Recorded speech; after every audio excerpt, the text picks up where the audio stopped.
శ్రీ విష్ణు సహస్రనామ స్తోత్ర పారాయణం.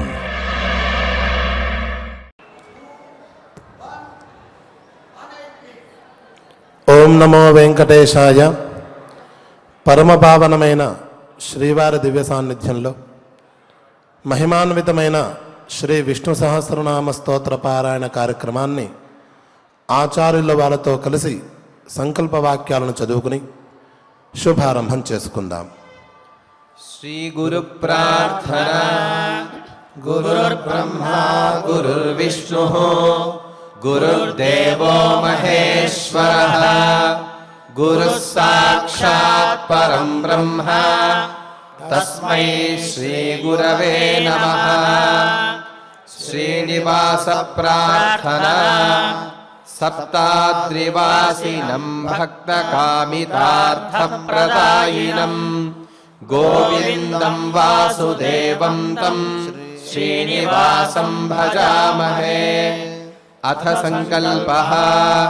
శ్రీమదాదివరాహ క్షేత్రే విరాజమానస్య అఖిలాండకోటి బ్రహ్మాండ నాయకస్య శ్రీ పద్మావతీ జానేః భగవతః శ్రీ వెంకటేశ్వర స్వామినః అనుగ్రహేణ అస్మాకం సర్వేషాం ఆయురారోగ్య ఐశ్వర్యాది సర్వశుభఫల ప్రాప్త్యర్థం సర్వవిధ రోగ శోక భయాదీనాం నివారణార్థం సర్వవిధ గ్రహదోష నివారణార్థం విద్యార్థినాం బుద్ధిశక్తి వృద్ధి ద్వారా స్వస్వవిషయేషు ప్రావీణ్య సిద్ధ్యర్థం సంతానార్థినాం శీఘ్రమేవ సత్సంతాన సిద్ధ్యర్థం వాంఛితార్థ సిద్ధ్యర్థం సమస్త పాపక్షయార్థం గో సంరక్షణార్థం శ్రీ పరమేశ్వర ప్రీత్యర్థం యథాశక్తి శ్రీ విష్ణు సహస్రనామ స్తోత్ర పారాయణం కరిష్యామహే. కృష్ణాదిష్టేన భీష్మేణ ధర్మరాజాయ బోధితం నామ్నాం సహస్రం శ్రీ విష్ణో ధర్మసార ఇతిరితం. శ్రీ గురుభ్యో నమః. పవిత్రం మంగళం పరం అని నిన్న ఆ పరమాత్మ యొక్క గుణాలను కీర్తించుకుంటూ ఆపుకున్నాం. ఆ పరమాత్మ పరమ పవిత్రుడు, మంగళాన్ని చేకూర్చేవాడు, అలాగే పరమోత్కృష్టుడు. ఆయన కన్నా పరమైన వస్తువు మరొకటి లేదు అని నిన్న మనం ఈ 7వ శ్లోకాన్ని పూర్తి చేసుకున్నాం. ఆ తర్వాత ఈశానః ప్రాణదః ప్రాణః జ్యేష్ఠశ్రేష్ఠ ప్రజాపతిః హిరణ్యగర్భో భూగర్భః మాధవో మధుసూదనః. ఈశానః ఈష్టే ఇది ఈశానః, సమస్త ప్రపంచానికి కూడా అధినాయకుడు అని అర్థం. ఈ ప్రపంచంలో జడ పదార్థాలు కొన్ని ఉంటాయి, చేతన పదార్థాలు కొన్ని ఉంటాయి. అంటే కదిలేవి కదలనివి. ఈ రెండిటికి కూడా అధిపతి ఈ పరమాత్మ. తర్వాత ప్రాణదః ప్రాణాం దదాతి. ప్రాణదః మనం మొదట చెప్పుకున్నాం. భూతకృత్ పరమాత్మే రజోగుణాన్ని ఆశ్రయించి చతుర్ముఖ బ్రహ్మగా మారి ఈ సృష్టినంతా చేస్తూ ఉన్నాడు, భూతాలను సృష్టిస్తూ ఉన్నాడు అని.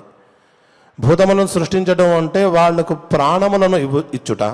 అటువంటి ప్రాణాలను ఇచ్చువాడు ఆ పరమాత్మ. అంతేకాదు ఆ పరమాత్మే మళ్ళీ తమోగుణాన్ని ఆశ్రయించి రుద్రస్వరూపుడుగా మారి ఈ తాను సృష్టించినటువంటి జీవులందరినీ కూడా మళ్ళీ తానే ఉపసంహరిస్తూ ఉంటాడు. కనుక ఈయనకు ప్రాణదహ అనే మాట కూడా సార్థకమవుతుంది. అంటే ప్రాణాన్ దదాతి, ప్రాణాలను ఇచ్చువాడు కనుక రజోగుణమూర్తి అయి చతుర్ముఖ బ్రహ్మగా ప్రాణదుడు అవుతాడు.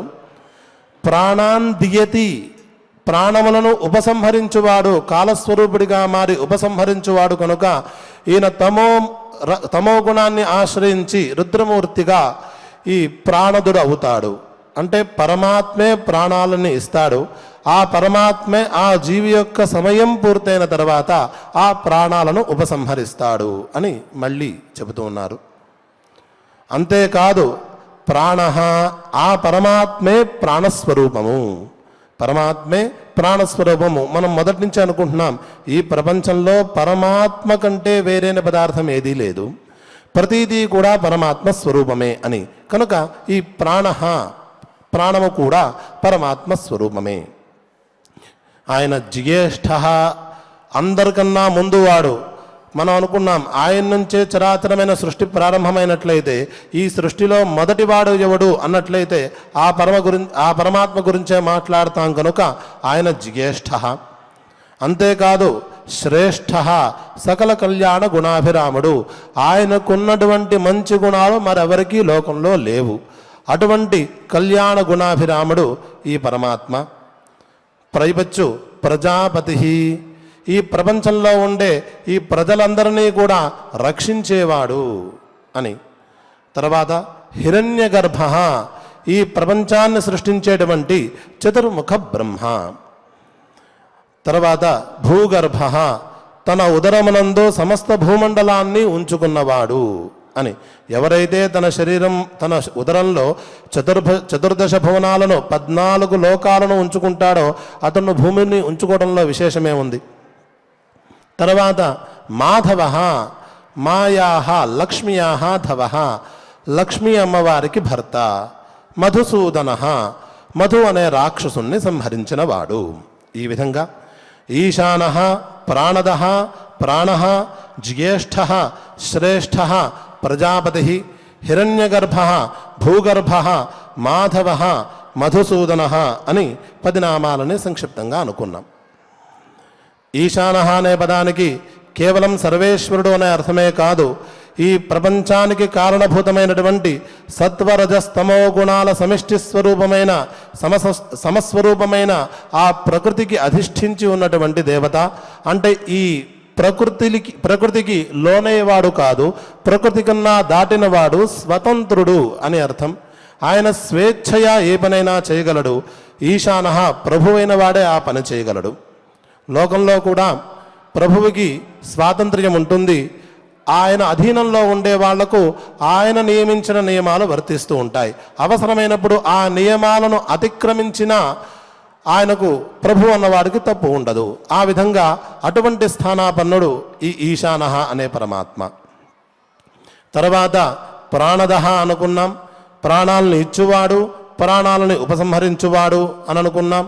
అంతేకాకుండా ఆ ప్రాణము కూడా పరమాత్మే అని అనుకున్నాం. అసలు ప్రాణం అంటే ఏమిటి అని ఒక చిన్న విచారణ చేద్దాం. కేవలం గాలి మాత్రమే ప్రాణం అనుకుందామా? మన విస్తారమైన భూమిలో విస్తారంగా మనకి ఈ స్థూల వాయువు కనిపిస్తున్నది. ఈ గాలి మాత్రమే, ఈ కనిపించేటువంటి అంటే మనం అనుభవించేటువంటి గాలిని మాత్రమే మనం ప్రాణం అనుకుందామా? ఆ గాలినే మనం శరీరంలోకి తీసుకుంటున్నాము, శరీరం నుంచి బయటికి తోసేస్తున్నాం కాబట్టి ఆ కనిపించేటువంటి స్థూల గాలినే మనం ప్రాణం అనుకుందామా? అలా అన్నట్లయితే ఎవరైతే మరలా అనుకోకండి మరణిస్తారో అతని శరీరంలో కూడా ఈ స్థూల వాయువు ప్రసరిస్తూనే ఉంది. వాయువు సర్వవ్యాపి కదా, అంతటా ప్రసరిస్తూనే ఉంటాడు కదా. జీవించి ఉన్నవాడికి ఆ స్థితిలో లేనివాడికి ఇద్దరి శరీరంలో కూడా వాయు సంచారం సాధారణంగానే ఉంటుంది కదా. మరి ప్రాణం అంటే ఉట్టి గాలి అనుకున్నట్లయితే ఇద్దరికీ ఒకే రకమైన ప్రయోగం అయి ఉండాలి కదా. అలా లేదు అన్నట్లయితే కనిపించేటువంటి ఈ గాలి ప్రాణము కాదు అని మనం ఒక నిర్ణయానికి రావచ్చు. మరి ప్రాణం అంటే ఏమిటి అన్నట్లయితే సర్వశక్తీశ్వరుడైనటువంటి పరమాత్మ యొక్క శరీరంలో ఉండేటువంటి ఒకానొక శక్తి. పరమాత్మ అమితమైన కారుణ్యంతో ఈ జీవిలోకి ఆ ప్రాణాన్ని ప్రవేశపెడతాడు. మనం అనుకున్నాం కారణ శరీరము, సూక్ష్మ శరీరము, స్థూల శరీరము అని. ఆ సూక్ష్మ శరీరాంతర్భాగంగా ఈ ప్రాణం అనేది ఒకటి ఉంటుంది. గర్భస్థ శిశువు గర్భంలోకి శిశువు ప్రవేశించిన తర్వాత ఒకానొక సందర్భంలో ఒకానొక సమయంలో పరమాత్మ పరమకారుణ్యంతో తనలో ఉండేటువంటి తన స్వరూపమైనటువంటి ఆ ఒక ప్రాణాన్ని అక్కడ నిలబెడతాడు. ఆ ప్రాణశక్తి తనకు కావలసినటువంటి తనను ఉజ్జీవింపజేసేటువంటి శక్తి తరంగాలను ఈ స్థూల వాయువులోంచి గ్రహిస్తుంది. అందుకనే ఈ గాలిలో ఆక్సిజన్ని స్వీకరిస్తుంది, తనకు అనవసరమైనటువంటి గాలిని బయటికి పంపించేస్తుంటుంది. కాబట్టి స్థూల వాయువు గాలి కాదు, పరమాత్మ యొక్క శక్తి విశేషమే ఈ ప్రాణము. ఆ శక్తి కూడా పరమాత్మ స్వరూపమే. కాబట్టి పరమాత్మ అనుగ్రహం ఉన్నట్లయితేనే గర్భస్థ శిశువు పరిపూర్ణ ఆరోగ్యంతో బయటికి రాగలడు. కనుక ఈ ప్రాణశక్తిని అనుగ్రహించేవాడు, లేకపోతే ఆ ప్రాణశక్తి స్వరూపుడైన వాడు ఇక్కడ పరమాత్మగా చెప్పబడుతూ ఉన్నాడు. కాబట్టి తనంతట తానుగా ఆయన జీవిలోకి ఆ తల్లి గర్భంలోకి ప్రవేశిస్తూ ఉన్నాడు. కేవలం మానవ శరీరం మాత్రమే ఆలోచన చేయకండి.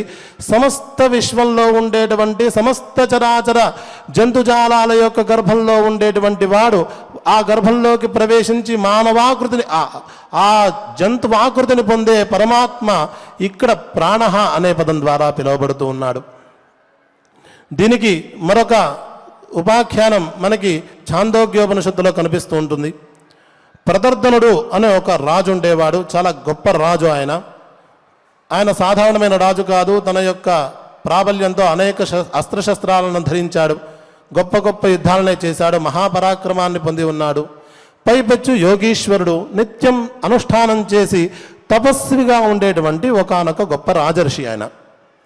ఆయన ఎంత గొప్పవాడు అంటే కేవలం ఆయన పరాక్రమం భూలోకంలో ఉండే రాజులతో మాత్రమే కాకుండా అవసరం వచ్చినప్పుడు దేవలోకానికి వెళ్ళి దేవతల పక్షాన రాక్షసులతో యుద్ధం చేసి దేవతలకు విజయం చేకూరుస్తే ఉండేవాడు, దేవతలకు సహాయకులుగా ఉండేవాడు, ఆజానజాన దేవతగా పిలువబడుతూ ఉండేవాడు. అంత గొప్పవాడు ఆయన. ఒకసారి దేవేంద్రుల వారి పిలుపు మేరకు ఒకానొక యుద్ధ సమయంలో దేవతలకు సహాయం కోసం దేవలోకం వెళ్ళాడు. యుద్ధం జరిగింది, దేవతల పక్షం గెలిచింది. దేవేంద్రుడు ఆనందం పట్టలేక ఆయనకి చాలా సత్కారాలు చేశాడు. ఇంకా సాగనంపుతూ ఊరి బయట దాకా వచ్చాడు. అంత ఆనందాన్ని అనుభవిస్తూ ఉన్నాడు దేవేంద్రుడు. ఊరి బయటకు వచ్చిన తర్వాత ఇంకేమిటి చివరి హగ్గు షేకాండ్ ఇచ్చే సందర్భంలో ఆయన ప్రదర్దనుడి చేపట్టుకుని, దేవేంద్రుడు చాలా హెల్ప్ చేశారండి, చాలా సహాయం చేశారు, మీ వల్లే మనకి రాక్షస బాధ పోయింది, ఏదైనా వరం కోరుకోండి, నేను మీకు దాన్ని ఇస్తాను అని అన్నాడు. మర్యాద మాటలు అయినాయి. ఈయన బలవంత పెట్టాడు.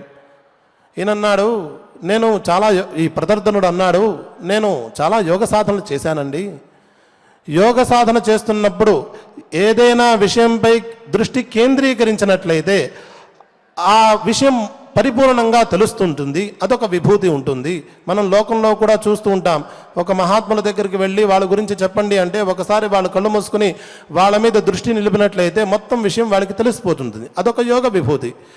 నేను ఇట్లా ప్రపంచంలో ఉండే ప్రతి పదార్థాలను తెలుసుకున్నాను, కానీ నా ఆయుస్సు గురించి నేను తెలుసుకోలేకపోతూ ఉన్నాను, నాకు నా ఆయుస్సు ఎంత ఉందో నాకు తెలియట్లేదు, మీరు చేయగలిగితే నా ఆయుస్సు ఎంత ఉందో నాకు చెప్పండి అని అడిగాడు. దేవేంద్రుడు అన్నాడు, ఇది నువ్వు అడగకూడదు, నేను చెప్పకూడదు, కానీ నువ్వు నన్ను అడిగా, నేనే నీకు వరం ఇస్తానని అన్నాను, నేనే నిన్ను బలవంత పెట్టాను, అడక్క నువ్వు ఇది అడిగావు కాబట్టి నేను నీకు చెబుతూ ఉన్నాను. నీకు ఒక ఘడియ మాత్రమే కాలం ఉంది, ఒక ఘడియ తర్వాత నీ శరీరం రాలిపోతుంది అని అన్నాడు. మనకైతే మరణ భయం ఉంది, కానీ అతను యోగీశ్వరుడు కాబట్టి అతనికి ఏమీ భయం వేయలేదు, దుఃఖం వేయలేదు. ఆయన అన్నాడు, ఆ ప్రదర్దనుడు అన్నాడు, నేను ఇంటికి వెళ్ళి స్నానం చేసి శ్రీహరి పూజ చేసేసరికల్లా ఘడి అయిపోతుంది, కాబట్టి ఇంటికి వెళ్ళే సమయం నాకు లేదు, ఇక్కడికిక్కడే నాకు మోక్షం వచ్చే ఉపాయం ఏదైనా ఉందా, దాన్ని మీరు అనుగ్రహించండి అని అడిగాడు. దేవేంద్రుడు అంటే సాధారణమైన వ్యక్తి కాదు. దేవతా జన్మలంటేనే చాలా గొప్ప జన్మలు. సత్వగుణం పరిపూర్ణంగా ఉంటే వచ్చేటువంటి జన్మలవి. అందున సాక్షాత్ శ్రీమన్నారాయణమూర్తిని నిరంతరం దర్శించే భాగ్యం, ఆయనతో సహవాసం చేసేటువంటి భాగ్యం, ఇంత స్థాయి ఉందంటే వాళ్ళు బ్రహ్మజ్ఞానులు కాక మరొకరు ఉండరు. దాంట్లో మనకేమి సందేహం లేదు. ఆయన అన్నాడు, అయితే ఈ పని చేయండి, ప్రాణోస్మి ప్రజ్ఞాత్మ తం మాం అమృతముపాస్వ అని ఉపదేశం ప్రారంభించాడు. ప్రాణమే పరమాత్మ, ఇది అమృత స్వరూపమైనది, అంటే దీనికి మరణం అనేది లేదు. ఈ ప్రాణమే అమృత స్వరూపమైనది, దీన్ని ఉపాసన చేయండి అని అన్నాడు. సహజంగా యోగీశ్వరుడు కాబట్టి క్షణం కూడా ఆలస్యం చేయకుండా తన మనస్సుని అమృత స్వరూపుడైన ప్రాణస్వరూపుడైన పరమాత్మపై దృష్టి నిలిపాడు. క్షణంలో ఆ ఘడియ పూర్తయిపోయింది. ఆయన క్షణంలో మోక్షాన్ని పొందేశాడు. కేవలం ఈ ప్రాణము అనే ఏదైతే శక్తి ఉన్నదో అదే పరమాత్మ, అదే ఆనంద స్వరూపమైన పరమాత్మ అనే భావన చేసినంత మాత్రమే చేత ఆయన అక్కడికక్కడే మోక్షాన్ని పొందాడు. అటువంటి గొప్పదైన ఈ ప్రాణ అనే నామాన్ని మనం ఆ అర్థం తెలుసుకుని ఆ విధంగా భావన చేస్తూ మనం కూడా ఆ స్వామి కృపకు పాత్రులవుదాం. ఇటువంటి ప్రాణులు కాబట్టే ఆయన జ్యేష్ఠుడయ్యాడు. బ్రహ్మైవ భూతానాం జ్యేష్ఠం అని అనుకున్నాం. జ్యేష్ఠ అంటే పెద్దవాడు, వయసులో పెద్దవాడు అవ్వచ్చు, ఆకృతిలో పెద్దవాడు అవ్వచ్చు, ఏదేని అనుకున్నా అన్నిట్లోనూ కూడా ఆ పరమాత్మ మొదటివాడు కాబట్టి పెద్దవాడుగానే ఉంటాడు. శ్రేష్ఠ అందరికన్నా గొప్పవాడు, సకల అన్ని గొప్ప గుణాలు కలిగినవాడు. ఇక హిరణ్యనాభ, హిరణ్యగర్భ. హిరణ్యగర్భుడు అంటే చతుర్ముఖ బ్రహ్మ అనుకున్నాం, అది సాధారణమైన అభిప్రాయం. వస్తుగత్యా మనకి ఒక వరుస లోకంలో ప్రసిద్ధంగా ఉంటుంది, నిర్గుణ బ్రహ్మ. ఆ నిర్గుణ బ్రహ్మ నుంచి సగుణ బ్రహ్మ, ఆ సగుణ బ్రహ్మ నుంచి మాయాశబలిత బ్రహ్మ అనే ఒక పదార్థం, ఆ మాయాశబలిత బ్రహ్మ నుంచి హిరణ్యగర్భుడు, ఆ హిరణ్యగర్భుడి నుంచి విరాట్ పురుషుడు, ఆ విరాట్ పురుషుడి నుంచి పంచభూతాలు, పంచభూతాల నుంచి ఈ చరాచరమైన సమస్త ప్రపంచం ఆవిర్భవిస్తుంది. ఇదొక వరుస. మనం ఇన్ని రోజులు చెప్పుకున్నటువంటి వరుస ఇదే. నిర్గుణ పరబ్రహ్మ యొక్క సంక్షేపం సగుణ పరబ్రహ్మ అవుతారు. ఆ సగుణ పరబ్రహ్మ నుంచి ఆ సగుణ పరబ్రహ్మ ఉట్టిగా పనులు చేయలేడు కాబట్టి ఏదో గుణాన్ని ఆశ్రయించి పనులు చేయవలసి వస్తుంది. రజోగుణాన్ని ఆశ్రయించి సృష్టి, తమో గుణాన్ని ఆశ్రయించి ఉపసంహరణ, సత్వగుణాన్ని ఆశ్రయించి పరిపాలన. కాబట్టి ఈ బ్రహ్మ పేరు మాయాశబలిత బ్రహ్మ అని పిలుస్తారు. ఆ మాయాశబలిత బ్రహ్మ యొక్క మొదటి సృష్టి ఈ చతుర్ముఖ బ్రహ్మ లేక హిరణ్యగర్భుడు అని పిలుస్తారు. ఆ హిరణ్యగర్భుడే ఈ విశ్వాన్ని సృష్టిస్తాడు. చరాచరాత్మకమైనటువంటి విశ్వం, ఈ విశ్వమే విరాట్ స్వరూపం పరమాత్మ యొక్క. ఆ విరాట్ స్వరూపం నుంచే పంచభూతాలు, అక్కడి నుంచి మనం చూస్తున్నటువంటి చరాచర ప్రపంచం ఆవిర్భవిస్తుంది. ఇటువంటి గొప్ప విజ్ఞానాన్ని బోధించే నామం ఈ హిరణ్యగర్భ అని. ఇంకొక మాట కూడా ఉంది. ఒకనాడు పరమాత్మ సృష్టి చేయాలని సంకల్పించాడు. సంకల్పించినప్పుడు మొదటగా ఆ సూక్ష్మ రూపమైనటువంటి నీటిని సృష్టించాడు. ఆ నీటిలో తన తేజస్సును ప్రవేశపెట్టాడు. ఆ తేజస్సు బంగారుమయమైన గుడ్డుగా పరిణతి చెందింది. ఆ గుడ్డు వల్లే ఈ చరాచర ప్రపంచం ప్రారంభమైంది అని మనకి మత్స్యపురాణంలోనూ ఒకచోట వేదంలోనూ ప్రస్తావన కనిపిస్తోంది. ఈ విధంగా సృష్టి చేసిన వాడు కాబట్టి ఆయనకు హిరణ్యగర్భుడు అని మరొక పేరు. ఇంకొక అతిశయమైన అర్థం ఏమిటి అంటే, ప్రతి జీవికి మనస్సు అనేది ఒకటి ఉంటుంది. సూక్ష్మ శరీరాంతర్భాగంగా ప్రాణంతో పాటు మనస్సు కూడా ఉంటుంది. ఈ రెండు ఉన్నప్పుడే మిగతా అవయవాలు వాటి దగ్గరికి సంక్రమిస్తూ ఉంటాయి. అటువంటి ఈ ప్రపంచంలో ఉండేటువంటి ప్రతి మనస్సు యొక్క గుంపుకి, అంటే మనస్సుల యొక్క సమిష్టి స్వరూపానికి, సమూహానికి హిరణ్యగర్భ అనే పేరు శాస్త్రంలో ప్రసిద్ధిగా ఉంది. అటువంటి మనస్సును అనుగ్రహించే పరమాత్మ హిరణ్యగర్భ అని పిలువబడతాడు. ఆ తర్వాత భూగర్భ, సమస్త భూమండలాన్ని కూడా ఉదరమునందు ఉంచుకున్నవాడు. అలాగే ఈ ఇంద్రియములను అంటే పార్థివమైనటువంటి అవయవాలను అనుగ్రహించువాడు అనే ఒక అర్థాన్ని కూడా అనుకోవచ్చు. మాధవ, మాయాధవ, అమ్మవారు లక్ష్మీ అమ్మవారు అనపాయిని ఆమె యొక్క భర్త అనేది అర్థమైనట్లయితే, మధు విద్య అనేది ఒక ప్రసిద్ధమైన విద్య ఉన్నది. మనకి వసురుద్ర ఆదిత్య గణాలు అని కొన్ని ఉన్నాయి. వసుగణము, రుద్రగణము, ఆదిత్య గణములని. వీళ్ళందరూ కూడా, ఇది ఛాందోగ్యోపనిషత్తులో ఉంది, వీళ్ళందరూ కూడా ఒకసారి సూర్యుణ్ణి మధుస్వరూపుడుగా భావించి ఆరాధన చేశారు. మధు విద్య ద్వారా ఆరాధన చేశారు. మధు అంటే తీయనది, అమృతమయమైనటువంటిది. ఆ అమృతమయమైనటువంటి ఆనందమయమైనటువంటి విద్య ద్వారా ఆ సూర్యుణ్ణి పరమాత్మను ఉపాసన చేశారు. ఆ విద్య ద్వారా తెలియబడే ఆనంద స్వరూపుడు కనుక ఆయనకు మాధవ అనే పేరు ఉంటుంది. మధు అనే రాక్షసుడు మనందరికీ తెలిసిన వాడే. ఆ సృష్టి ఆరంభ కాలంలో పరమాత్మ యొక్క చెవి నుంచి ఆవిర్భవించిన వాడు మధు, కైటభులను ఇద్దరు రాక్షసులు. దాంట్లో మధు అనే ఆయన పెద్దవాడు. అతన్ని సంహరించిన వాడు ఈ మాయాబలంతోనే, అంటే పరమాత్మ సృష్టించినటువంటి మాయాశక్తి వల్ల ఆ మాయకు లోనై ఒకానొక సందర్భంలో పరమాత్మకే, శ్రీమన్నారాయణమూర్తికే నీకేమైనా వరాలు ఇస్తాను కోరుకో అని అన్నాడు ఈ మధుడు అనే రాక్షసుడు మదమెక్కి. పరమాత్మ చాలా తెలివిగా నా చేతులు నువ్వు చావాలి, అదే నాకు వరంగా ప్రసాదించు అన్నాడు.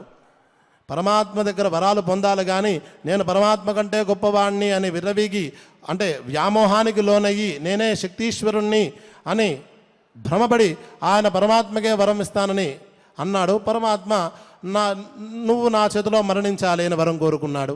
చేసేదేం లేక ఒక షరతు ఏదో పెట్టాడు. నీరు లేని చోట నన్ను చంపాలి అనేదో షరతు పెట్టాడు. ఎవరికైతే సమస్త భూమండలాన్ని సృష్టించే సామర్థ్యం ఉందో అతనికి నీరు లేకుండా చేయడం, లేక భూమిని సృష్టించడం పెద్ద పన. ఆయన ఈ విధంగా ఆ మధుణ్ణి చంపాడు. కాబట్టి ఆయనకి మధుసూదన అని పేరుంది. ఇంకొక అర్థం మనం ఇక్కడ స్వారస్యంగా చెప్పుకోవచ్చు. మధు అనే పదానికి లోకంలో మద్యము అనే అర్థం కూడా ఉంది. మద్యము అనేది వ్యసనము, అంటే అది వ్యామోహము అని కూడా అంటారు. ఆ వ్యామోహాన్ని తన భక్తులు తనను ఆశ్రయించిన, తన నామస్మరణ చేస్తున్న భక్తుల యొక్క వ్యామోహాన్ని నశింపజేయువాడు అనే అర్థం కూడా మనం చెప్పుకోవచ్చు. మామేవ ఏ ప్రపద్యంతే మాయామేతాం తరంతితే అని భగవద్గీతలో శ్రీకృష్ణ పరమాత్మ చెప్పాడు కదా. నన్ను ఎవరైతే ఆశ్రయిస్తారో వాళ్ళు మాయ నుండి బయటపెడతాడు అన్నారు. అటువంటి 10 నామాలతో కూడినటువంటి ఈ శ్లోకాన్ని మనం అనుసంధానం చేసుకున్నాం. ఆ తర్వాత ఈశ్వరో విక్రమీ ధన్వీ మేధావీ విక్రమః క్రమః అనుత్తమో దురాధర్ష కృతజ్ఞ కృతిరాత్మవాన్. ఈశ్వర ఈ మాట మనకి ముందు కూడా వచ్చింది. ఈశాన అన్నదానికి కూడా అదే అర్థం మనకి కనిపిస్తూ ఉన్నది. అంటే అక్కడ బ్రహ్మ మహేశ్వర విష్ణు స్వరూపాలని వరుసగా ప్రతిపాదన చేస్తున్నారా అని అనిపిస్తున్నది. ఇక్కడ కూడా ఈశ్వర అనే పదానికి త్రిగుణ సామ్యాధిష్టాన దేవత, ప్రకృతిని దాటి ఉన్నటువంటి పరమాత్మ అని అర్థం చేసుకోవచ్చు. విక్రమి ప్రకృతిని దాటి ఉన్నవాడు కనుక తన యొక్క యోగశక్తితో, తన యొక్క సామర్థ్యంతో ఇంతటి విశ్వాన్ని సృష్టిస్తూ ఉన్నాడు. కాబట్టి గొప్పదైన పరాక్రమం కలిగిన వాడు, గొప్పదైన ధైర్యం కలిగిన వాడు, కాబట్టి విక్రమము కలిగిన వాడు, కాబట్టి ఆయనకు విక్రమి అనే పేరు సార్థకమవుతుంది. తర్వాత ధన్వి, శత్రువుల నుంచి రక్షించుట కొరకు ఆయన ధనస్సును ధరించి ఉంటాడు.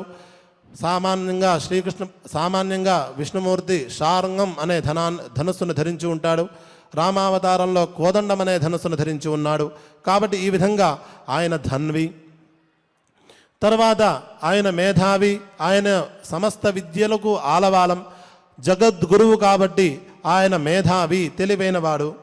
విక్రమ, మనం నిందాక విక్రమి అనుకున్నాం, మళ్ళీ ఇక్కడ విక్రమ అని మరొకసారి చెబుతూ ఉన్నారు.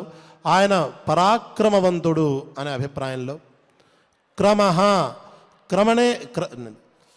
క్రమణహేతు, అన్నిటినీ కూడా వరుసలో పేర్చు స్వభావం కలిగిన వాడు.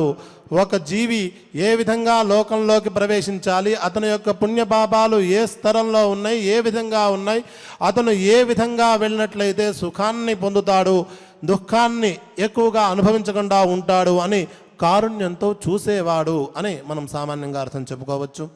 అనుత్తమ, ఎవరికన్నా ఉత్తములు మరొకరు లేరో అందరికన్నా ఉత్తముడు ఆయన కాబట్టి అనుత్తమ అనుకోవచ్చు. దురాధర్ష, ఆయనను ఎదిరించే సామర్థ్యం ఈ ప్రపంచంలో మరెవరికి లేదు, దురాధర్షుడు ఆయన. కృతజ్ఞ, ప్రతి జీవి చేస్తున్న ప్రతి పనిని కూడా కూలంకషంగా చూసేవాడు, సాక్షి స్వరూపుడు ఆ పరమాత్మ. కృతి, ఈ ప్రపంచంలో ప్రతి జీవి చేత పని చేయించేవాడు ఆ పరమాత్మ కాబట్టి ఆయనకి కృతి అని పేరు. ఆత్మవాన్, సర్వవ్యాపి పరమాత్మ, ఆయన స్వరూపం లేని, ఆయన ఆత్మభావం లేని వస్తువు ఈ ప్రపంచంలో లేదు అని అనుకున్నాం. ఈ విధంగా ఈశ్వర విక్రమీ, ధన్వీ, మేధావి, విక్రమ, క్రమ, అనుత్తమ, దురాధర్ష, కృతజ్ఞ, కృతి, ఆత్మవాన్ అనే 11 నామాలను ఈ శ్లోకంలో అనుకున్నాం. ఈశ్వర స్వతంత్రుడు, విక్రమీ విశేషంగా విస్తారము కలిగిన వాడు. మనం అనుకున్నాం విశ్వం విష్ణు అనే చోట ఏదైతే చెప్పుకున్నామో మళ్ళీ అదే అర్థానుసంధానాన్ని చేస్తూ ఉన్నారు. ఇక్కడ మనం చూస్తున్న లోకంలో 14 భువనాలను సృష్టించి ఆ 14 భువనాలను కూడా తానే వ్యాపించి ఉన్నవాడు కనుక ఆయన విక్రముడు. ఆయన అంటే ఎక్కడెక్కడ ఏ రకమైన శత్రువులు ఉంటారో తెలియదు, ఆ శత్రువులందరినీ కూడా ఆయన సంహరించేవాడు. కేవలం కత్తి పెట్టుకుని తిరిగేవాడని అభిప్రాయమే కాదు. మనం తపస్సు చేసుకుంటూ ఉంటాం, మనం ధ్యానం చేసుకుంటూ ఉంటాం. ఆ ధ్యానం చేస్తున్న సమయంలో మనలో చెడు భావనలు సహజంగా కలుగుతూ ఉంటాయి. మాకు చెడు భావనలు కలుగుతున్నాయి పరమాత్మ అని మనమే లోపల మనస్సులో ధ్యానం చేసుకుని మన సద్భావనను మనమే పొడిగించుకునే ప్రయత్నం చేస్తూ ఉంటే ఆ పరమాత్మ అక్కడే విక్రమీ అయ్యి ఆ మన యొక్క దుష్టభావనను ఆయన తుంచుతూ ఉంటాడు. ఈ విధంగా 14 భువనాల్లో తనను ఆశ్రయించిన వాళ్ళ యొక్క కష్టాలను నివారించువాడు కాబట్టి ఆయనకు విక్రమి అనే పేరు ఉంది. అలాగే యోగశక్తి ద్వారా చేస్తూ ఉంటాడు. అలా యోగశక్తి ద్వారా ఈ చరాచర జగత్ సృష్టి చేశాడు కాబట్టి విక్రమము కలిగిన వాడు, శౌర్యము కలిగిన వాడు అనే విశేషార్థాన్ని కూడా అనుకోవచ్చు. ధన్వి అనే పదానికి ఇక్కడ మరొక స్వారస్యంగా ప్రకరణావశంగా ఒక స్వారస్యమైన అర్థం చెప్పుకోవచ్చు. మనకి కఠోపనిషత్తులో ప్రణవోధను శరోహ్యాత్మ అనే ఒక మాట కనిపిస్తున్నది. ఈ ప్రణవాన్ని ధనస్సుగా చేసుకుని ఆత్మను బాణంగా మార్చి పరమాత్మపై అనుసంధానం చేయండి అనే ఒక ఉపదేశం కనిపిస్తున్నది. కాబట్టి ధనుహు అన్నట్లయితే ప్రణవము అంటే విల్లు, ధనుహు అంటే విల్లు, ఈ ప్రణవం అనే విల్లుని ధరించండి అని అక్కడ చెబుతున్నది. ప్రణవం అనే విల్లును కలిగిన వాడు అనే అర్థం ధన్వి అనే పదానికి చెప్పుకోవచ్చు. అంటే ప్రణవము చేత అంటే ఓంకారము చేత తెలియబడే పరమాత్మ. మనం నిన్న కూడా అనుకున్నాం తస్య వాచక ప్రణవ అని శాస్త్రం చెబుతున్నది. ఓంకారము చేత ఆ పరమాత్మ యొక్క తత్వాన్ని కొద్దిపాటిగా తెలుసుకునే ప్రయత్నం మనం చేయవచ్చు అని. మేధావి, మేధస్సు అంటే కేవలం వాంగ్మయ ధారణ మాత్రమే కాదు, కేవలం వేదములను ధరించి ఉండడం మాత్రమే కాదు, ప్రతి జీవి యొక్క ఆలోచనను కూడా తెలుసుకునేవాడు. చీమ దగ్గర నుంచి చతుర్ముఖ బ్రహ్మ వరకు ఉండేటువంటి ప్రతి వ్యక్తి యొక్క ఆలోచనలను పసిగడుతూ ఉంటాడు. చతుర్ముఖ బ్రహ్మ ఏ విధమైన సృష్టి చేస్తూ ఉన్నాడు, వాళ్ళు సహకృతులుగా ఉన్నటువంటి ఈ ప్రజాపతులు ఏం చేస్తున్నారు, ఉప ప్రజాపతులు ఏం చేస్తున్నాడు, ఉపసంహారకర్త అయినటువంటి రుద్రుడు ఏం చేస్తూ ఉన్నాడు, మహర్షులు ఏం చేస్తూ ఉన్నారు, దేవతలు ఏం చేస్తూ ఉన్నారు, సాధకులైన ఉత్తమ జీవులైన మనుష్యులు ఏం చేస్తూ ఉన్నారు, సాధారణ ప్రజలు ఎటువంటి ఆలోచనలు చేస్తూ ఉన్నారు అని జంతుజాల ప్రభృతి, చీమ ప్రభృతి, మనం అనుకున్నాం బ్రహ్మ ప్రభృతి స్తంభ పర్యంతం ఉండేటువంటి ప్రతి జీవి యొక్క ఆలోచనను గ్రహించువాడు కనుక ఆయనకు మేధావి అనే పదం సార్థకమవుతుంది. విక్రమ, త్రివిక్రమ స్వరూపంతో మొత్తం ప్రపంచాన్ని తన పాదముతో ఆవహించిన వాడు పరమాత్మ. మనం కూడా అనుకున్నాం పాదోస్య విశ్వాభూతాని, ఎంత సృష్టి ఉన్నా ఆ సృష్టి మొత్తం ఆ పరమాత్మకు పావుభాగం మాత్రమే, ఇంకా 3/4 భాగం మనకు తెలియని పరమాత్మ ఉన్నాడు అని. క్రమ, మన యొక్క మనస్సును, వాక్కును, ఇంద్రియాలను, శరీరమును అన్నిటినీ కదిలించేవాడు. మనం ఇక్కడ స్తోత్రపారాయణకు కూర్చున్నాం. పరమాత్మ యొక్క అనుగ్రహము లేకపోయినట్లయితే మనం ఆ పరమాత్మ యొక్క వైభవాన్ని వినే భాగ్యాన్ని పొందలేం. పరమాత్మ మనం కూడా అనుకుంటూ ఉంటాం నా రుద్ర రుద్రమర్చేది అని మనకి ఆ రుద్రాభిషేక ప్రకరణలో కనిపిస్తుంది. మరొక చోట విష్ణువు కానివాడు విష్ణువును ఆరాధించలేడు అని ఒక చోట కనిపిస్తూ ఉంటుంది. అంతెందుకు మనం అనుష్ఠానం చేస్తూ ఉంటాం, ఉపాసనలు చేస్తూ ఉంటాం, దానికి అంగన్యాసకరన్యాసాలు చేస్తాం. విశాలమైన పరమాత్మను దేహంలోకి లాక్కుని దిగ్బంధనం చేస్తాం. ఆ పరమాత్మను ధ్యానం చేసి మళ్ళీ అంగన్యాసకరన్యాసాలు చేసి దిగ్విమోకం చేస్తాం. ఎందుకు? నేనే పరమాత్మను అనే భావన మనకు కుదరడం కోసం. ఈ విధంగా మనం ఏదైనా సత్కర్మాచరణ చేయాలి అన్నా ఆ సత్కర్మాచరణ చేయించేవాడు పరమాత్మ, ఆ సత్కర్మాచరణ కూడా పరమాత్మ, ఆ సత్కర్మాచరణ ఫలితాన్ని ఇచ్చేవాడు పరమాత్మ, ఆ ఫలితం కూడా పరమాత్మ, ఫలితాన్ని అనుభవించేవాడు కూడా పరమాత్మ. ఇక్కడెక్కడా కూడా నేను వేరు అనే భావన చేసినట్లయితే మన వివేకం ఏ పాటిదో మనమే గ్రహించుకోవాలి. అటువంటి ఉత్తమోత్తమైనటువంటి తత్వాన్ని ఈ క్రమః అనే పదం మనకి బోధిస్తున్నది. కాబట్టే ఆయన అనుత్తమ, అంతటి పరమ కరుణాసముద్రుడు ఈ ప్రపంచంలో మరొకటి లేరు. కనుకనే ఆయన దురాధర్ష, అటువంటి శక్తి సామర్థ్యాలు కలిగిన వాడు కనుక ఆయనను ఎదిరించగలిగిన వాడు మరొకడు లేడు. ఈయన వద్దు, నేను ఆ ఫలితాలను నేను అనుగ్రహిస్తాను అని మారుదేవుడు మనకి దొరకడు. కృతజ్ఞ కేవలం సాక్షిమాత్రుడే కాదు, మనం చేసే పనులను గమనించేవాడు మాత్రమే కాదు. కృతజ్ఞ అనే పదానికి లోకంలో విశ్వాసమాత్రుడు అనే అభిప్రాయం కూడా ఉంది. మనం భక్తితో ఏ పని చేసినా చివరకు ఒక తులసీదళం పెట్టినా లేక నీళ్లు పోసినా ఇతను నా కోసం చేశాడే అని బ్రహ్మానందపడిపోతూ ఉంటాడు. ఎందుకు ఆనందపడతాడో ఆయనకు కూడా తెలియదు. ఇతను నా కోసం ఏదే చేశాడు, ఇతను నావాడు అని పరమాత్మ అంత విశ్వాసపాత్రుడుగా ఉంటూ ఉంటాడట. కాబట్టి కృతజ్ఞ, మనం పరమాత్మకు ఏం చేయాలి అనే బోధ ఈ కృతజ్ఞ అనే పదం మనకి బోధిస్తూ ఉన్నది. కాబట్టి ఇక కృతి అనే పదం, మనం చేసే ప్రతి పని కూడా కృతి. వాంగ్మయ స్వరూపుడు అనే మాట మనకి ఇక్కడ స్వారస్యవస్తంగా తోస్తున్నది. అంటే అన్నమాచార్య కృతులు, త్యాగరాజస్వామి కృతులు అని మనం పిలుస్తూ ఉంటాం. ఆ వాంగ్మయ స్వరూపుడు కూడా ఈ పరమాత్మ, స్తోత్రాలను కూడా కృతులు అని పిలుస్తూ ఉంటాం. అటువంటి వాంగ్మయ స్వరూపుడు, వాంగ్మయ ప్రతిపాద్యుడు ఆ పరమాత్మ అని విశేషార్థం మనం చెప్పుకోవచ్చు. ఆత్మవాన్, దేహము కానీ, ఇంద్రియము కానీ, అంతరాత్మ కానీ, పరమాత్మ కానీ, ప్రపంచంలో ఉండే ప్రతి పదార్థము కూడా ఆత్మస్వరూపమే, ఆత్మస్వరూపమే అని మనం ఇక్కడ అనుకోవచ్చు. ఇటువంటి గొప్ప నామాలతో కూడినటువంటి 2 శ్లోకాలను అనుసంధానం చేసుకున్నాం. ఈ 2 శ్లోకాలను ఆచార్యుల వారు పలకగా మనం వారితో చక్కగా ఉచ్చరిద్దాం. ఆ శ్లోకాలను కంఠస్థం చేసుకుని వెనువెంటనే మనం ఈ సహస్రనామ పారణ కార్యక్రమాన్ని ప్రారంభించుకుందాం. ఓం నమో వెంకటేశాయ.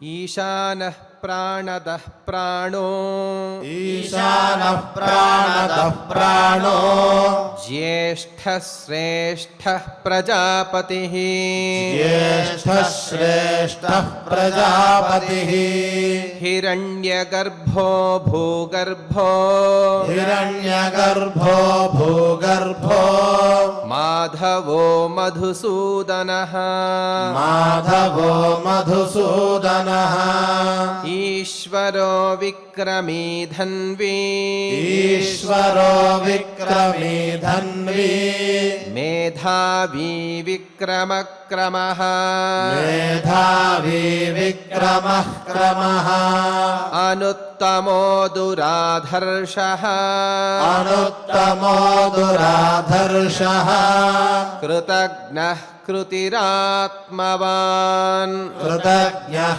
కృతిరా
लक्ष्मीकान्तं कमलनयनं योगिहृध्यानगम्यं वन्दे विष्णुं भवभयहरं सर्वलोकैक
इति श्रीवासुदेवोऽभिरक्षतु ॐ नम इति శ్రీవిష్ణుసహస్రనామస్తోత్రం సంపూర్ణం.